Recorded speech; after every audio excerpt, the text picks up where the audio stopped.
Здраво, јас сум Калија Димитрова, а вие слушате Медуза Токс, феминистички разговори за преживувањето, живењето и процутувањето. Во ова време на пролонгирана мака, на паузи и почетоци, разочарување и континуирана болка, мораме да се приземиме во фактот дека утопијата не постои. Тоа е вистината за нашите системи и за самите нас. Денешната епизода на Медуза Токс ја почувам со овој цитат од авторката Кјара Франческа, бидејќи, веројатно како и многумина периодов, малку ми е тешко да се изразам и да најдам конкретни зборови за нештата што ги чувствувам. Неколку месеци веќе сведочиме како се случува геноцид во Газа, се наоѓаме во нека колективна апатија со нашата локална ситуација. Пред некое време се случи двократното убиство во нашата земја, кое што се уште мислам дека е рано да го проблематизираме на некое по рационално ниво, зашто се уште се многу силни емоциите што ги чувствуваме во врска со тоа нешто, и затоа сметав дека е адекватно оваа епизода да разговараме за концептот на загуба, бидејќи очигледно тоа е нешто што го чувствуваме на индивидуално ниво, но истовремено го чувствуваме и на колективно ниво. И тоа што ме интересираше како може од тоа чувство на загуба, од тоа место на обжалување на нештата што сме ги изгубиле, како личности или како колективи, да најдеме механизми за да продолжиме понатаму, но не бришејќи го тоа што се случило во минатото. И на оваа тема ќе разговарам со мојата пријателка Ана Блажева, која што е авторка за Медуза, исто така е психолог и психотерапевт, и помалку познат факт е доктор по меланхолија, така што е совршената личност со која што можеме најсензитивно и нежно да ја опфатиме оваа тема според мене. И Ана, ти благодарам што ја прифати мојата покана. Добре дојде на Медуза Токс. Ти благодарам и тебе за поканата и се радувам што ќе збориме за меланхолија. Интересна реченица. Аха. Да, сватив кога те поканив и ти пишав и тоа во пораката дека постојано те поканувам за некои вакви малце по темнички теми, но ти немаш никаков проблем со тоа. Дури еве те радува зборувањето за истите. Да, затоа што мислам дека тоа е еден важен дел од оваа насока која што и ти ја спомна. Тоа е можеби како да не останеме сами или како да продолжиме после одредена загуба или одредени загуби. И во таа смисла да, сметам дека е многу важно и сакам да зборувам и на теми, и обично зборувам на теми кои што не се само светли, ајде така да наречам, меѓутоа се доста важен дел од нашето искуство. Да, апсолутно. Мислам дека заради тоа и решив да го почнам овој разговор со тоа делче што го прочитав, извадокот, затоа што мислам дека веројатно тоа нешто со што се соочуваме во моментов, мислам веројатно ова не може вака да се генерализира, но еве да речеме, еве ако тргнам од себе си како човек што веќе повеќе години се бави со нештата со кои што се бавам, си верувам во одредени работи, сум идеалист и слично, мислам дека понекогаш се прави некој притисок како дека чекаш да дојде некој свет што ти го замислуваш и упорно не доаѓа и реално малце као и да станувам полошо. И веројатно е приземјувачки да се малку да се приспитаат тие наши очекувања за како треба да изгледа нашиот живот како луѓе, жени, маргинализирани заедници, мажи сеедно, но и како колективи, можеби оттаму некако е како да кажам, пореалистично е да градиме од таму отколку од некоја идеја дека ќе дојде утопијата феминистичка или каква идеја што ја замислуваме, што е можеби добра водилка, но исто така ни требаат механизми за да сватиме од каде да почнеме со денот, ако ништо друго во условите во кои што се наоѓаме сега. Да, јас првата асоциација што ми дојде или мисла кога додека го читаше цитатот, беше дека надежта не мора да биде очекување или верување не мора да биде само како утопија, иако замислување на подобро општество и како е значајно, како некоја насока и водилка како што спомнам, меѓутоа надежта не мора секогаш да биде врзана како чувство или како доживување со некоја конкретно очекување. За утопија, не знам ова како ти звучи. Ми звучи сосем вред. Па да, мислам дека многу важно, нормално се поврзани овие работи, но важно е во моменти или периоди на пролонгирана криза да нормално, мислам, клучно е да се биде издржлив како човек или како заедница и да се увидат местата од каде што може да се црпи таа надеж. Веројатно во тие моменти кризни највише мора да се работи на тоа за да не се изгуби целосно, за да не се изгубиме целосно. Да, со тоа што она што мене ми е познато и што сакав да го споделам е малку пред да преминеме на надежта и на тој можеби дел за продолжување понатаму, само малку да донесам од комплексноста на процесот додека сме во процес на жалување, тагување, нема се ништо специјално да. Јас сватив дека подсвесно ја скокнав целата тема на еможивијата и тој е мојот копинг механизам. Ке зборуваме за загуба. Уствари нема да зборуваме за загуба, ќе зборуваме за надеж. Да. Не, апсолутно сакам да зборуваме за тоа, така да слободно ќе направиме крупче. Направи ги тие чекори назад и мислам дека и би било вредно и да дефинираме што се подразбира под загуба, на кој ниво се чувствува и што е нели каков е тој процес? Токму тоа што сакав да го кажам е дека всушност не се работи за настан во кој што нели губиме нешто, само и нашите непосредни реакции кои што доаѓаат после тој настан, кои што исто така се дел од процесот, но не завршува тука. Не завршува со првичните наши реакции. Процесот на жалување или како исто оплакување го викаме или grieving е подолго траен и е покомплексен, почнува можеби со силни, многу интензивни реакции на шок со одредена информација или одреден настан, меѓутоа почнувајќи од тој шок и првата фаза на одрекување или на негација, кога велиме не, ова не е можно и не ни се верува што се случило или што е тоа што го снимало, или таа фаза може подолго време да трае. Тоа не значи дека брзо ние сме спремни да се соочиме дека нешто што постоело повеќе не постои. И тука да расчистиме, само не зборуваме само за нели смрт што најчесто се поврзува со загуба, туку зборуваме за, мислам, може да се апсолутно за било каква загуба, дури и губењето на идеите, губењето на некоја перспектива, губењето на некоја, ајде да речам, еве ние тука често зборуваме нели за немање сигурност во системот, нешто што нас колективно не обременува, губењето на доверба, да речеме, во нешто е исто така голем, исто така загуба која што се преплетува и се манифестира, се преплетува со другите тековни, да речам, процеси наши, меѓутоа и ги следи овие нешто што ни се познати за начинот на кој што ние поминуваме низ овој процес и го искусуваме.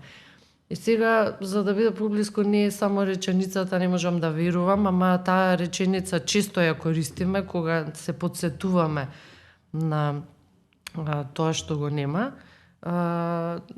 Тука неприфаќањето може да се протега и подолго низ процесот на загуба, преку различни чувства, не само преку тагување, нели кога зборуваме за загуба, често тоа го поврзуваме со тагување, меѓутоа многу присутна е исто така лутината. Лутината е, тагата дури можеби е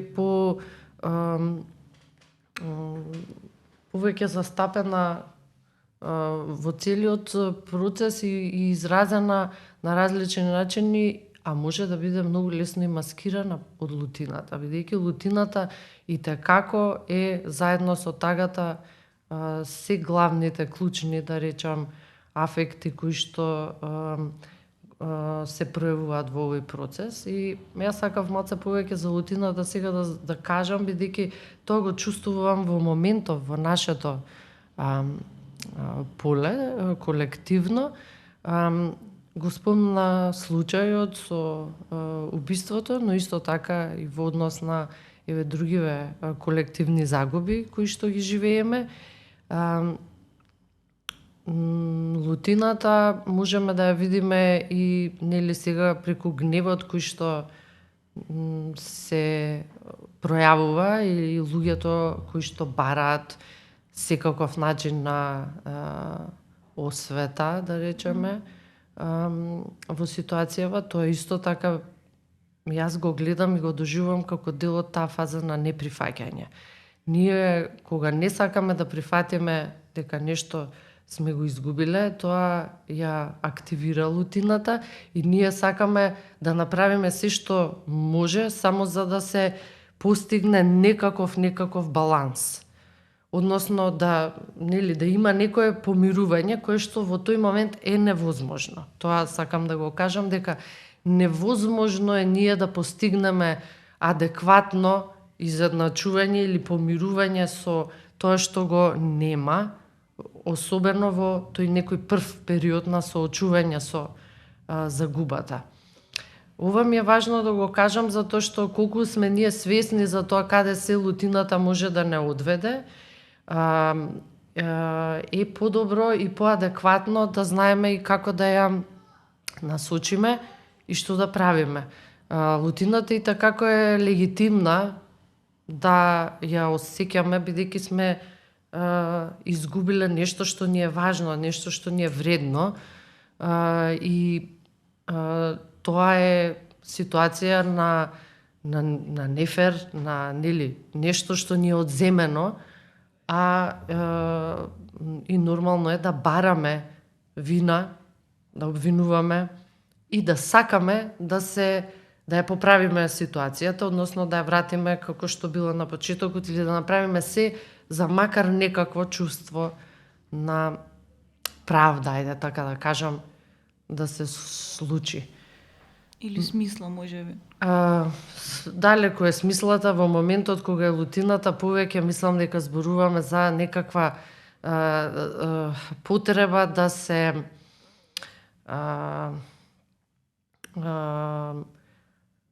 стиши таа лутина, да се најде нешто на брз начин како да се решиме од таа некоја парадоксална ситуација у која што сакаме да го негираме просто тоа што се случило.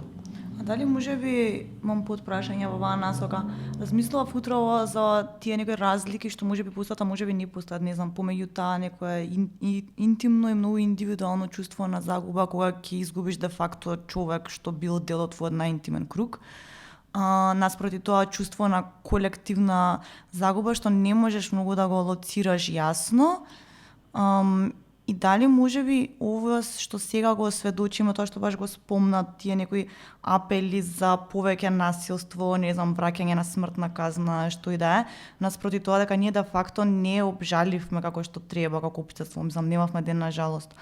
Дали тоа нешто зборува за тоа дека ние како колективи малку и не знаеме да се снаоѓаме и не знаеме како да ги адресираме овие чувства што ги чувствуваме на тоа ниво, а не на ниво на нешто што е tangible, као го имав овој човек во животот, го сакав, ја сакав и го изгубив, и некако е многу по јасно, отколку нешто вакво што е малку апстрактно. Да,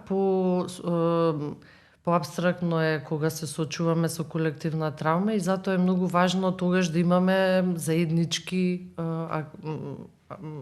пракси, како да кажам, во минатото тоа биле ритуалите во кои што колективно се луѓето биле заедно и поминувале низ овие процеси преку различни ритуали. Да, на нас ние е потребно тоа и кога го нема, ние сме препуштени, мислам, ние си ги наоѓаме тие мали заедници, меѓутоа колку што е пофрагментирано општественото ткиво, како што е денеска и поларизирано, толку е потешко да ние заедно и колективно поминеме низ еден ваков процес и да се следиме еден со друг и тука да наоѓаме утеха. Што се согласувам дека немањето на такви модели или не знам, било какви наставни заеднички и така како влие, а моменталната ситуација на фрагментираност и на поларизација уште повеќе придонесува да сега ние расправаме и дебатираме за теми, да се делиме во однос на тоа кога имаме нешто во кое што сите сочувствуваме или го чувствуваме на одреден начин. Што мислиш, кои се начините за едно општество да се справи со ваков вид на болка? Мислам, ние ова веќе со години го чувствуваме на глобално ниво, зашто и глобално сме некоја заедница, како човештво. Но ми се чини како навистина да немаме развиено механизми за да обстоиме емотивно на некој начин, а при тоа да чувствуваме и емпатија и болка и тага и што и да е тоа што природно ни доаѓа да го чувствуваме во моменти на криза. Прво што ми паѓа на памет тоа е не си даваме доволно време. Значи простор и време. Таа димензија е отсутна. Ние сакаме што поскоро да излеземе од некоја нелагодност, од некоја состојба дали на лутина или на тагување или на што и да е, па ги нарекуваме емоциите негативни. Да. И сакаме да не седиме со негативни емоции, па да се десензитизираме. Ние индивидуална загуба кога е во прашање, луѓето посегаат по апчиња, затоа ја затапат својата тага и болка, затоа што не треба да се чувствува тага и болка, треба цело време да ни биде фино. И да работиме. И да бидеме и да бидеме ефикасни, што е можно побрзо да се вратиме во секојдневието како ништо да не се случило. Ете, таа димензија на простор и време, значи да даеме простор за тие чувства, да даеме време за тие чувства, да дадеме простор да се среќаваме, да дадеме простор да одбележиме, да дадеме простор да изречеме, да дадеме простор да доживееме, тоа е нешто што сметам дека недостасува во оваа забрзаност. Интересно ми е што го спомна ова и општо концептот на простор и време, затоа што сега додека ја заокружував публикацијата што спремавме со Душица Лазова по повод 5 години Медуза. Книгата се вика Новите добри времиња, ти тоа го знаеш. Меѓутоа јас толку не можев да извлечам нешто од концептот и идејата за новите добри времиња за воведот на книгата, што се фокусирав само на концептот на време, на идејата за линеарното течење на времето и како ние, како можеби маргинализирани групи го доживуваме времето на поразличен начин, односно ние доживуваме таа линеарност на почеток, средина и крај, што кога треба да се случува на таа линија, што не е линија. И го читав воведот што Славчо Димитров го имаше пишувано во неговиот зборник, не негов, во зборникот за викендот на гордоста што лани се одржа, хронополитики, и тој пишува таму за концептот на да буквално за овој концепт на темпоралност, дека всушност е многу присутно во одредени групи што се има соочено со големи загуби, како на пример квир заедницата со AIDS и слично, дека тој концепт на погледнување назад и носење на минатото во сегашноста и да немање обседнато со одење напред и иднината како единствена насока за човекот, дека всушност е начин на соочување со сите тие чувства на тага, меланхолија, загуба, насилство и соочување со тој спектрум на емоции што, како што кажа, го нарекуваме негативен, затоа што е малце како да кажам, е малку delusional да живееме со идејата дека треба да завртиме грб на минатото или како и да се викаат тие општи места за продолжување понатаму. Немаше овде прашање, но веројатно имаше некое подпрашање. Да, ме интересира како го правиме тоа од една страна, ама при тоа да не се заглавиме во чувството на болка. Да, добро прашање, бидејќи тоа е секако опасност да се заглавиме во различни тие делови од процесот и во некои чувства, да се фатиме цврсто. Или лутина, да кажав, болка, ама мислам на било што тоа што го чувствуваме во тој момент. Тоа е опасност во овој процес и затоа е многу важна дозволата на чувствата и некоја свесност за тоа што чувствуваме, бидејќи често кога не сме свесни за нашите чувства, тие остануваат врзани со одредени нешта што ги гледаме надвор од себе. Например, неоткажувањето од лутина е, да речеме, така инсистирање на таа правда и бавење со тоа, нели, целосно понатака, не тагување за загубата, не продолжување понатака, туку останување на барање, да речеме, правда, инсистирање на тоа. Или ако останеме со тагата, тоа вечно оплакување, нели, во минатото имало период кога се носело црнина, па потоа се тргнува, имало, нели, луѓе кои што останувале во црнина до крајот на својот живот. Токму заради тоа што не успеале да се одвојат од таа тага, што не значи дека загубата не е трајна и што не значи дека ние секогаш кога ќе погледнеме кон тоа што сме го загубиле, дека тоа не носи одредени исто така повторно чувства. Меѓутоа имаме капацитет да паралелно со тие чувства, да речеме, да продолжиме со животот и понатаму. И тоа е една исто важна димензија што би сакала да ја споменам, која што означува или го покажува капацитетот да се продолжи понатаму со секојдневието. Може би затоа е насоката натаму. Ајде сега да се вратиме во секојдневието и како ништо да не се случило. Има една таква поддржувачка димензија, но враќањето не, повторно ќе речам, не значи да се напуштат чувствата. И сега тоа движење паралелно да продолжиме понатаму во нашиот живот, во секојдневието, уважувајќи ги чувствата што ги имаме, со свесност дека што ни се случува или како се чувствуваме во моментот, е доста комплексно. Тоа бара повеќе енергија, повеќе простор, тоа бара можеби адаптација, тоа не може да биде враќање во секојдневието веднаш одма во целост. Чи бара промени во тоа секојдневие, но важно е тоа секојдневие да се воспостави и да постои. Ете, тоа не знам дали е можеби одговор на тоа како ние можеме да не се заглавиме, значи истовремено да продолжиме, меѓутоа со свесност, уважување на чувствата кои што ни не насочуваат како да се адаптираме и да се прилагодиме во ситуацијата.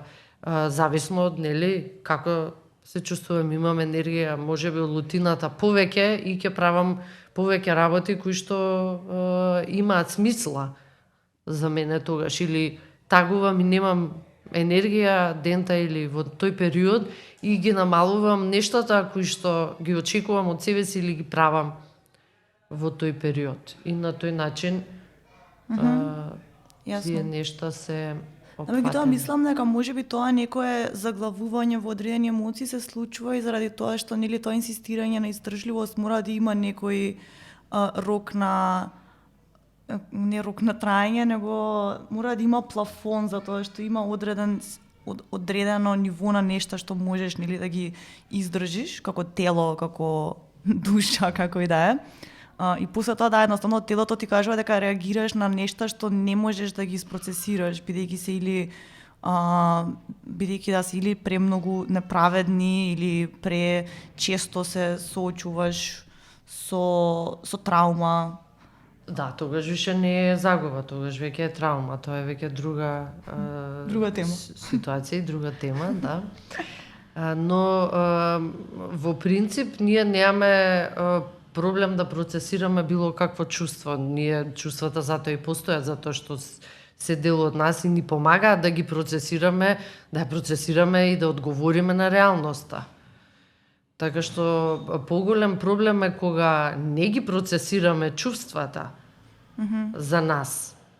А кога ги процесираме, тие поадекватно не ориентираат во реалноста. И веројатно не ориентираат кон одговор каков и тој да е. Кој што може и да води кон акција или кон акција, кон реакција, кон нешто соодветно, некое реорганизирање на себе си или на средината, придвижување во било која насока, репозиционирање. Ако ги следиме, дозволиме и процесираме, тогаш сме многу по-адекватни и многу по-автентични, да речам. Тогаш процесирањето е всушност индикатор за тоа дека продолжуваме.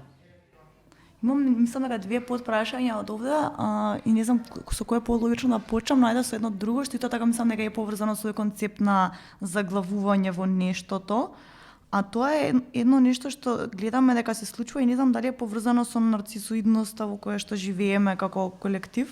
Меѓутоа гледам дека многу често тоа што се случува се припишуваат, односно некако како да сведочам дека луѓето си припишуваат одредени загуби или трауми кои што не им се случуваат на нив.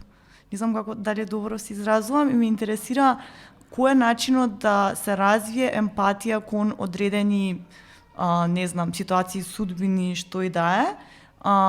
И сочувствување без при тоа да се однесуваме како нас тоа нешто да ни се случило, да се однесуваме како да сме ние жртвата на ситуацијата. Мислам дека ова е многу важно кога зборуваме за moving forward, за како правиме акција од чувство на загуба и слично.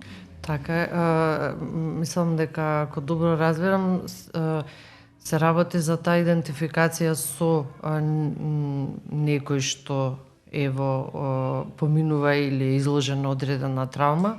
И тука може да биде или како секундарна травматизација преку поврзувањето или преку емпатијата и сочувството со таа состојба, но исто така може да биде можеби некоја слика ехо на некое преживеано такво искуство, наше лично. И во таа смисла е многу важно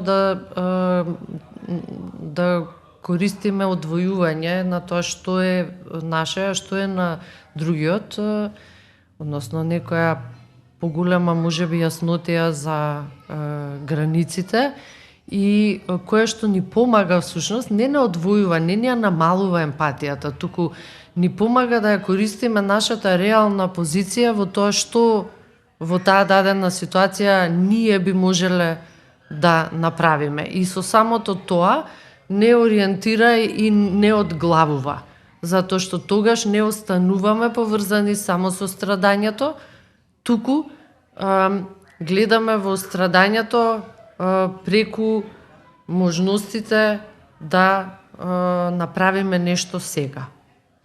Не знам Добро. дали ова... Да, ова тотално прави смисла, особено да спегна тоа дека сметам дека да, особено во вакви ситуации треба секогаш да видиме од која позиција ние доаѓаме и со таа нека размена на тоа што ние имаме, некој нема и vice versa, да функционираме како колектив некако на најбазично ниво, парафразирано. Добро, меѓутоа тоа што јас можам сега да го забележам кај себе си, а и кај сите луѓе околу мене, и дека дефинитивно тоа ми дира некој чувство на апатија, и мислам дека сме заглавени таму. Тоа е мојот впечаток. Мислам подолго време веќе, ама особено оваа година. И некако сега нели сте ќе влеземе во тој некој дух на заокружување на годината и ќе биде тешко да се направи тоа. Мислам не дека има потреба да заокружуваме годината. Па има, зашто меѓутоа, да, чим го правиме може би има.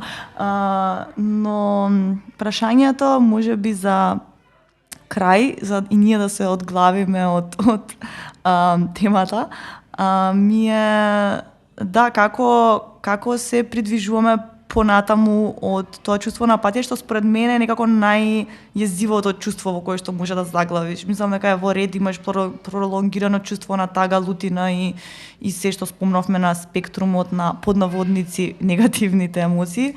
Меѓутоа апатијата на вистина мислам дека те одделува од телото и од колективот и од можноста за увидување на реалноста и правење нешто во врска со тоа, и за тоа стварно ме загрижува и ме интересира кој е твојот став по ова прашање.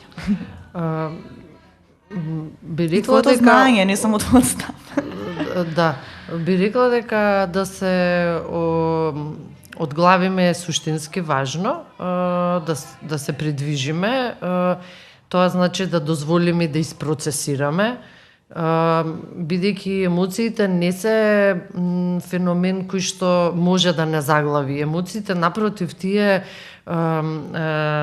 поминуваат, се намалуваат, тенденцијата е кога ќе се пројават и го достигнат својот максимум да се стишаат, и телото има сосема адекватни начини на процесирање. Се разбира, сега не збориме за травма повторно, таму е малце посложено, малце Па поише. малку избориме, аз би рекла. Малце избориме, ама се пробуваме да не збориме.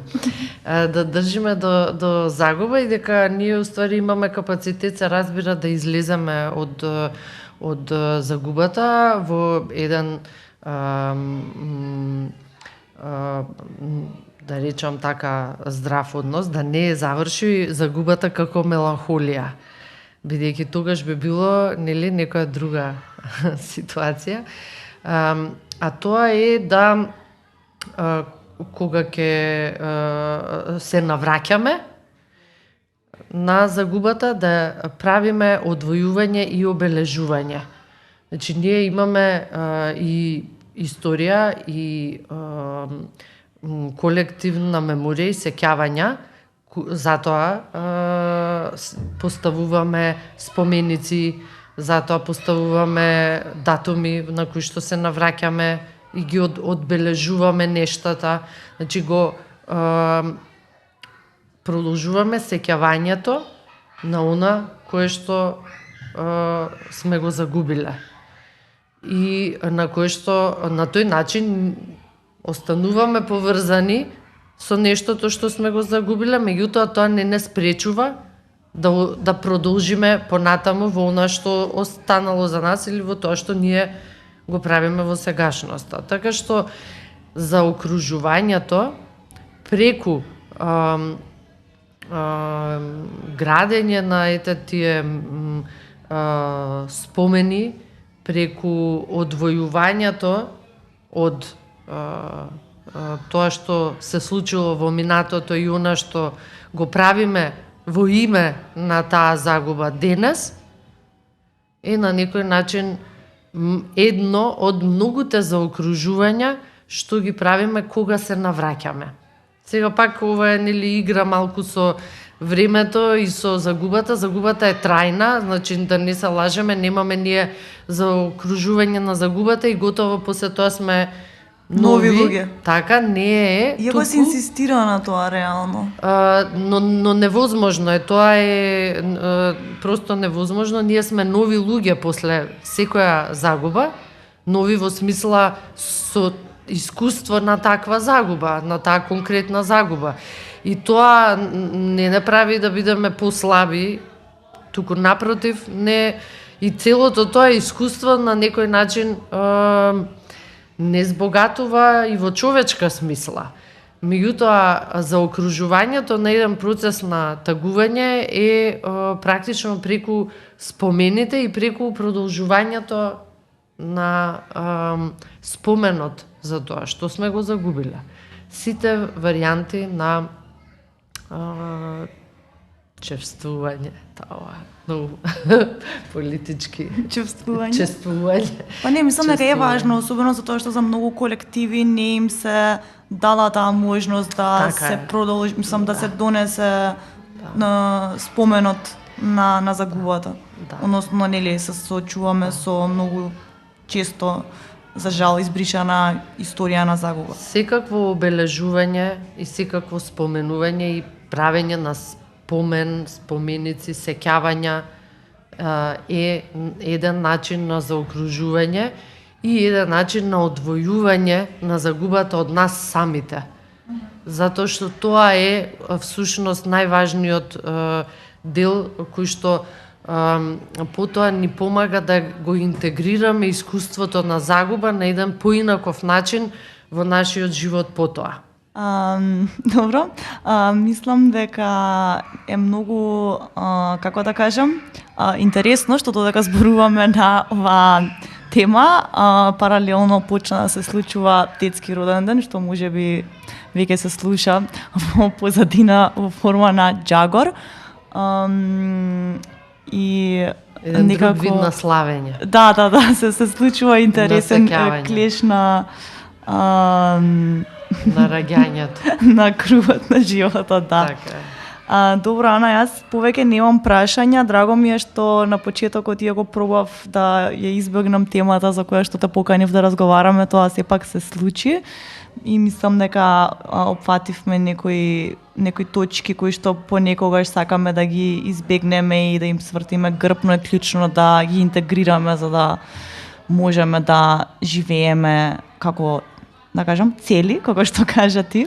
За крај, сакам овој денешен разговор повторно да го заокружам со цитат, а тоа е една кратка реченичка од Малиот принц, што мене многу ми се допаѓа и вели: да се постане присуство, значи да се прифати ризикот на отсуството. Ви благодарам на сите што не слушавте и се надевам дека овој разговор ќе го доживеете како прегратка повеќе од било што друго. Чао!